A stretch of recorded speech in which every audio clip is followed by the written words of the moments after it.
Today, you'll be pleased to know we do not want to talk about the specifics or details or technical financial programs or policies, but instead we want to talk about enduring values.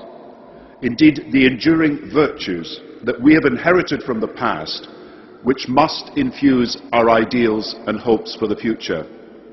And I want to suggest to all of you here today that this most modern of crises, the first financial crisis of the global age, has confirmed the enduring importance of the most timeless of truths, that our financial system must be founded on the very same values that are at the heart of the best of our family lives. Instead of a globalization that threatens to become values-free and rules-free, we need a world of shared global rules founded on shared global values. Now, I know it's hard to talk about the future when you're having a tough time in the present.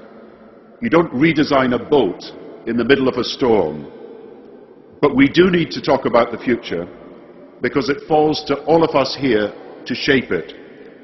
And when Martin Luther King talked about the fierce urgency of now, he asked us to awaken to a tide in human history, which if missed, means you can end up being literally too late for that history.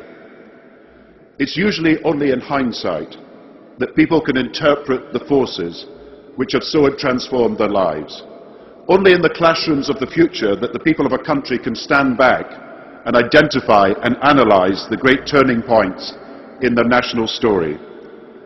But we do not need the benefit of hindsight to know that the sheer scale, scope and speed of today's global changes is throwing up problems which, if we do not address, will condemn millions around the world to a life that is unsustainable, insecure and unfair.